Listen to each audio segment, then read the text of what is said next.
He doesn't have a fever, but he said his stomach hurts and he's seeing spots. What's the matter, Chris? I'm fine. I gotta read my book. No. I have a report due today. I have to do it.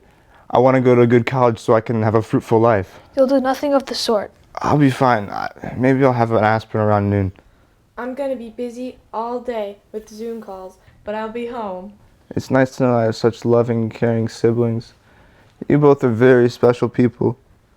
I'll be in my room. If you need anything, just call. Ring-a-ding. Ding.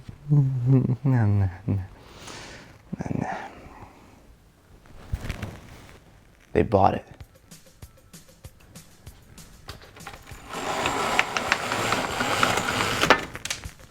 Incredible. One of the worst performances of my career, and they never doubted it for a second. How could I possibly be expected to handle school on a day like this? The key to reading literature is having a well-formed mind and understanding of the world. Raskolnikov's story is an excellent example of man's fallen condition. It's a good specific story of how his passion can overtake his reason. I'm a big believer in it.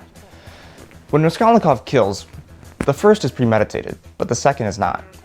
When he commits the second murder, he does so completely irrationally.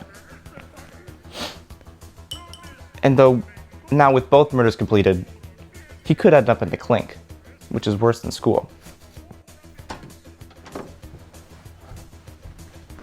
Life moves pretty fast, especially for Raskolnikov in that moment. If he had been in a condition to exercise a soberer judgment and see things more clearly, very probably he would have abandoned everything and given himself up. Not out of fear for himself so much as fear and horror and repulsion for what he had done. But because he averted his eyes and turned away and forgot the more important things and focused on the trivialities, he does not see things as he ought. As Milton would say, reason was overtaken by fancy. He spends the remainder of the novel attempting to justify his guilt. When he sees the girl walking down the street with the man in tow, he forces himself into their lives to break up their fun.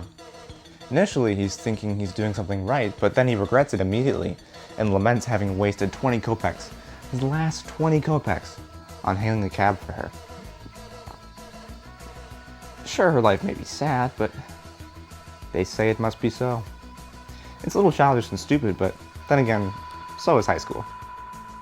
Here is Raskolnikov's real defining moment, because he does something, but then he wishes he had done nothing, and then he wishes to have undone that something that he did because he can't change the inevitable that she will be what she is. And he can't change himself, which may be true, but it's such a scary and isolating thing, and a man is nothing in isolation. Raskolnikov's name has a weird dichotomy in itself because Raskolnik means schism in Russian. Not that I condone schisms, or any ism for that matter. Isms, in my opinion, are not good. Razumikin has this to say of his university friend. Sometimes, however, he is not hypochondriacal at all, but simply inhumanly cold and unfeeling. Really, it is as if he had two separate personalities, each dominating him alternately. All throughout the book, Raskolnikov has these two conflicting ideas in his mind. Continue to evade capture and alienate himself from society even more, or put that inner guilt in him to death.